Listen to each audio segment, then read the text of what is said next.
Hello friends, स्वागत है आप सभी का स्टडी विद ममता में। ये है ईवीएस का 6 पार्ट। 5 पार्ट तक हम लोगों ने जाना पिछली वीडियो में। जिन्होंने वीडियो नहीं देखे हैं वो डिस्क्रिप्शन में उसकी लिंक है, आप जाके वहाँ पे वीडियोस देख सकते हैं। और पिछली वीडियो में कुछ ऐसी चीज़ों के बारे में हम लोगों ने देखा कि किस चीज़ के लिए फेमस है, अपनी कलाओं अपनी परंपराओं के लिए, और उस स्टेट के बारे में या वो कहें तो उनके ज़िले और गांव के बारे में हमने मैप में अच्छे तरीके से समझा भी। उम्मीद करती हूँ कि आपको अच्छे से समझ में भी आया होगा। और आज भी ऐसी कुछ चीज़ें हैं जो जैसे कि सभी जानते हैं कि इंडिया जो है विविधताओं वाला देश है, चाहे वो लैंग्वेज के लिए हो गया, पहनावे के लिए हो गया, खान पान, या फिर किसी भी चीज़ तरीके से त्योहारों के बारे में हो गया। तो ऐसे ही कुछ चीज़ें कहीं पे कुछ और बोली जाती हैं, तो सबकी अपनी अपनी अपनी लैंग्वेज है। तो चलिए स्टार्ट करते हैं। फर्स्ट है हमारा मलयालम। यहाँ पे मौसी को वलियम्मा बोलते हैं। मौसी मतलब मम्मी की जो छोटी बहन होती है, या बहन कहें चाहे बड़ी हो या छोटी, तो उनको हम लोग मौसी बोलते हैं, बट वहाँ पे वलियम्मा बोला जाता है। और नानी मतलब मम्मी की माताजी जो होती हैं उनको अम्मुमा बोलते हैं। चाचा मतलब पापा के छोटे भाई, उनको चिटप्पन। और चाची जो होती हैं उनको कुजम्मा मतलब चाचा की ही जो वाइफ होती हैं उनको कुजम्मा बोला जाता है। तो ये है मलयालम की बात कि कहाँ कि किसको क्या बोलते हैं। मौसी को वलियम्मा, नानी को अम्मुमा, चाचा को चिटप्पन और चाची को कुजम्मा। ठीक है, तो ठीक है। नेक्स्ट आते हैं कर्नाटक। कर्नाटक में भी वहाँ पे कई सारी चीज़ें ऐसी हैं जिनको हम कुछ और बोलते हैं, वहाँ पे कुछ और बोला जाता है। जैसे हल जो है, हल हमारे यहाँ खेत जोतने काम आता है वो, ठीक है। और वहाँ पे उसको कुरिंगे बोलते हैं। हल को वहाँ पे कुरिंगे बोलते हैं। हाशिया जो होती है जिससे फसल कटती है या कहें कि काटने के काम में आता है वो, तो हसिया उसको वहाँ पे इलिंगे बोलते हैं। हसिया को इलिंगे बोलते हैं। फावड़ा को खूटी बोलते हैं। फावड़ा हमारा किस काम आता है? ज़मीन मतलब कि मिट्टी को हम लोग नरम करते हैं उससे, वो खोद के, तो वहाँ पे उसको खूटी बोलते हैं कर्नाटक में। ठीक है, फिर नेक्स्ट आते हैं। और कल हम लोगों ने मैप में कर्नाटक के बारे में देखा भी कि वहाँ पे कई सारे ज़िले हैं जिनको हमने समझा भी, और उसको मैप में कहाँ पे किस जगह पे पड़ता है। ये सब दक्षिणी छोर पे पड़ते हैं, समुद्र के किनारे बसे हुए हैं। ठीक है, तो फिर आते हैं केरल।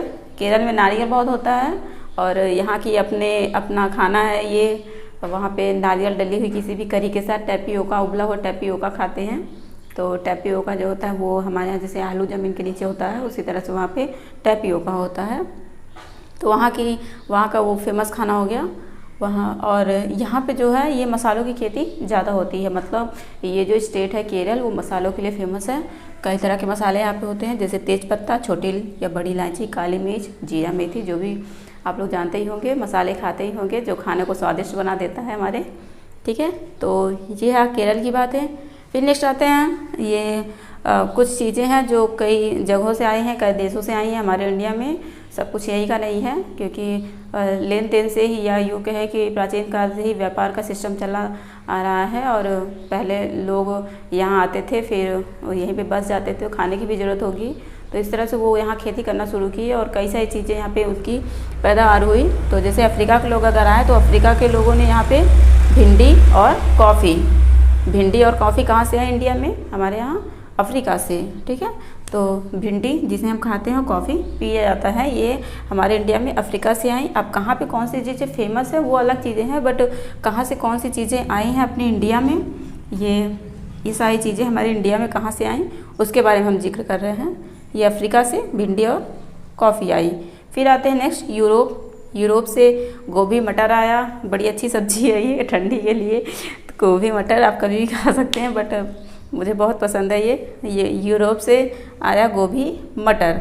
फिर आते हैं नेक्स्ट चीन से आया सोयाबीन। ये सोयाबीन हमारे ये इंडिया के बगल में ही बसा हुआ है चीन, तो यहाँ चीन से आया सोयाबीन। और असम से चाय, असम जो कि इंडिया का ही एक स्टेट है, असम से आई हमारी चाय।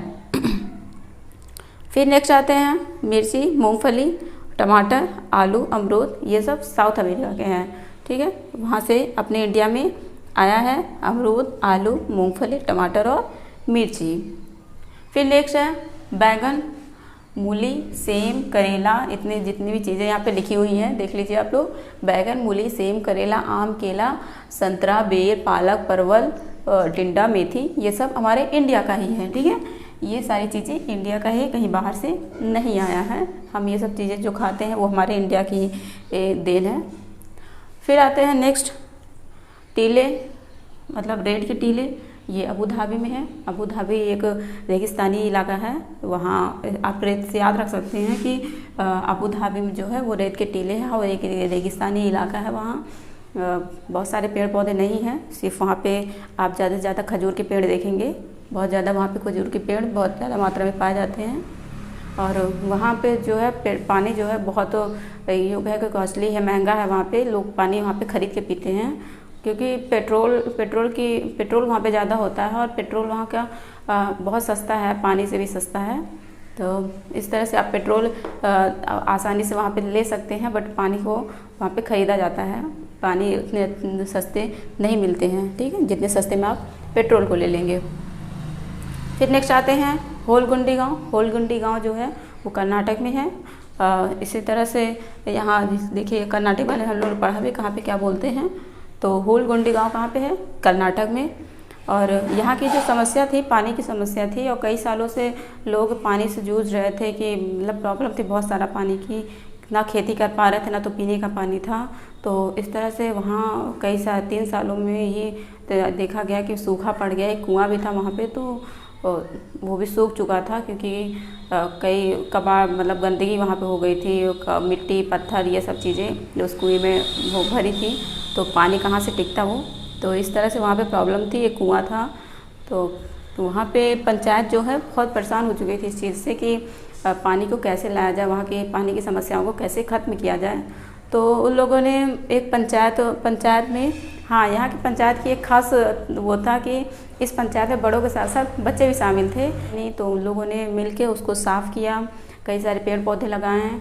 तो आज वो इलाका बिल्कुल हरा भरा है और वहाँ पानी की समस्या अभी तक नहीं हुई है। ठीक है, तो जो उन्होंने ये पंचायत बनाई बच्चों और बड़ों से मिलके, उसका नाम रखा भीमा संघ।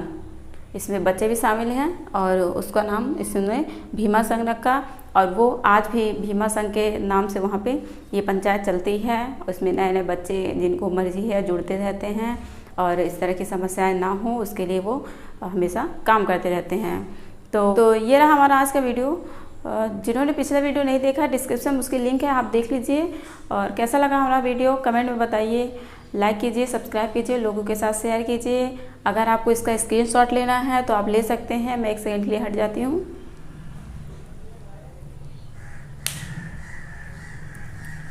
तो चलिए मिलते हैं नेक्स्ट वीडियो में किसी और इंटरेस्टिंग चीज़ के साथ, क्योंकि ये सब चीज़ें आपको देख के लगेगा कि क्या है कैसे है, लेकिन इस सीटेट के क्वेश्चन में यही पूछा जाता है वहाँ पेपर में।